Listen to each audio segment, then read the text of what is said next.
it just deepens the wound and pushes us farther away from other people that we could relate to.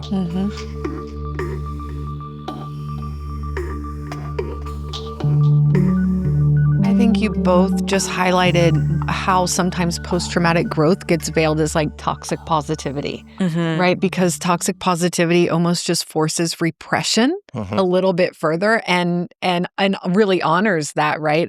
And that's not what we're talking about. We're not talking about forcing performance and forcing resilience for others. And resilience isn't performative either. We can only kind of push ourselves so much. But this is about the nervous system's natural ability to reorganize safety and capacity together, right? And when growth is pushed too soon, it does lead to that suppression and shame and bypassing rather than transformation.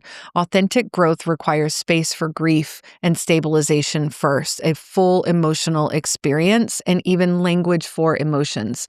Trauma disrupts safety, so regulation has to come before we can expect a huge expansion, especially an expansion into forgiveness.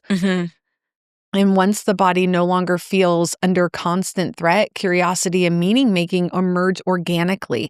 And that's a huge part of this. And it's a relational component is a huge part of this, right? Because trauma fractures connection. Post-traumatic growth is often marked by a return of relational capacity, trust, co-regulation, and belonging. Humans are wired for interdependence, and our ability to repair relationships is not just a nice to have experience. It's a hallmark of true nervous system repair. So in my observation of working with clients, most people who experience post-traumatic growth, they almost always start with building body safety first, regulating their body and the nervous system. Because while the nervous system is running in survival mode, new possibilities just don't even feel reachable, right? Yeah. They're just unattainable. So that's why someone can hear all these positive messages in the world, but still feel stuck. And from the other side of the conversation, those statements, like Elisabeth, you were sharing, about resentment, they're not untrue, but they're so far out of reach, right? When we're still, bathing in trauma and dysregulation, they're completely unattainable. So they're not good advice, right? They're not false, but they're not good. But trauma doesn't just separate us from ourselves and from our future possibilities. Like you were saying, Jen, it also isolates us quite a lot from other people. And I think to a large degree, our society even makes it worse. We live in a culture that really prizes independence and strength and self-sufficiency.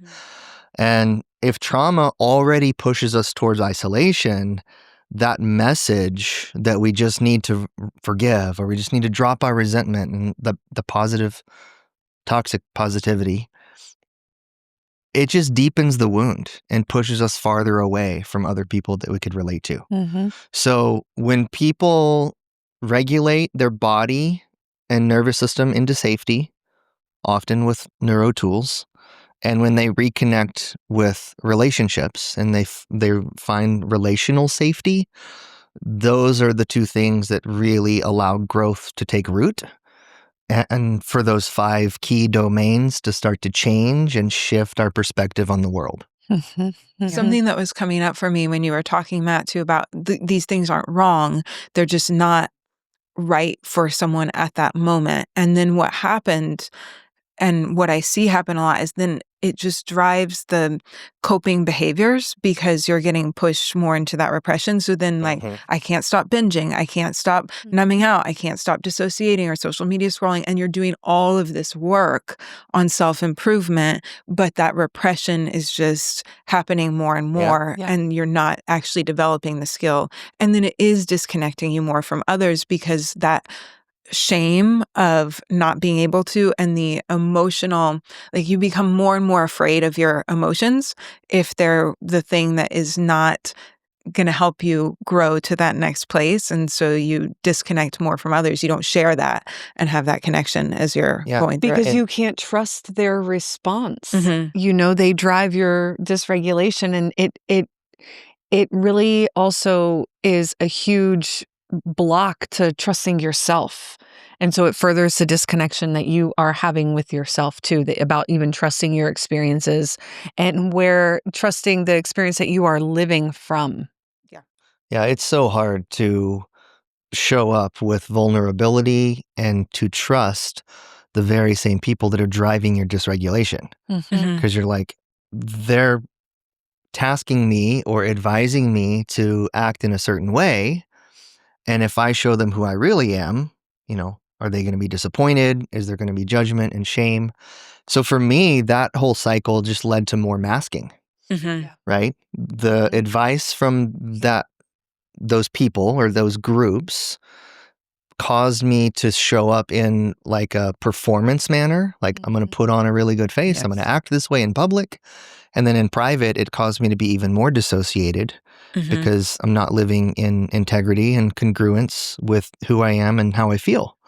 So it was just more and more masking that built up until eventually, I think for a lot of people, there becomes a moment of a crash or a disconnect, or like, I just can't do it anymore. And they dissociate from that group and they pull away, and we get that isolation that we were talking about. This clip is just a glimpse into our full deep dive conversation. If this topic resonates with you, click the link below and watch the entire Trauma Rewired episode here on YouTube.